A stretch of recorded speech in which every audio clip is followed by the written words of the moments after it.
Cochlear implant అంటే ఏంటంటే బేసిక్‌గా మన లోపల చెవిలో కాక్లియర్ డ్యామేజ్ అయినప్పుడు దాన్ని రీప్లేస్ చేయటానికి కాక్లియర్ ఇంప్లాంట్ వాడతాం అనమాట. అంటే బేసిక్‌గా ఇదేందంటే ఈ ఎలక్ట్రానిక్ వైరు మన చెవి వెనక భాగం నుంచి కాక్లియర్‌కి ఎళ్తుందనమాట. ఈ కాక్లియర్ ఇంప్లాంట్ బేసిక్‌గా ఎవరికి చేస్తామంటే ఎవరికైతే హియరింగ్ ఎయిడ్ పెట్టుకున్నా కూడా వినికిడి ఇంప్రూవ్ కాదో, అలానే వాళ్ళకి ఆడిటరీ నర్వ్ ఫంక్షన్ బాగుంటుందో అలాంటి వాళ్ళకి కాక్లియర్ ఇంప్లాంట్ చేస్తాం అనమాట. ఇది పిల్లలకే కాదు పెద్దవాళ్ళకి వృద్ధాప్యంలో కూడా చేయొచ్చు అనమాట. బేసిక్గా ఇదేంటంటే మనకి హీరింగ్ని డైరెక్ట్గా ఆడిటరీ నర్వ్ దగ్గర తీసుకెళ్ళిద్ది. ఈ కాక్లియర్ ఇంప్లాంట్ సర్జరీ వలన పేషెంట్కి హీరింగ్ చాలా మంచిగా ఇంప్రూవ్ కావటమే కాకుండా క్వాలిటీ ఆఫ్ హీరింగ్ కూడా చాలా బాగుంటుంది అనమాట.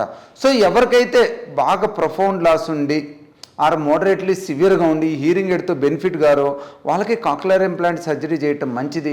ఇవాళ కాక్లియర్ ఇంప్లాంట్స్ అనేవి చాలా అడ్వాన్స్డ్ వచ్చినాయి అన్నమాట. మనం ఆ ఇంప్లాంట్ యూజువల్గా లైఫ్ టైం అనుకోవచ్చు. యూజువల్గా 15 నుంచి 20 సంవత్సరాల దాకా మన కంపెనీ కూడా గ్యారంటీ ఇస్తుంది.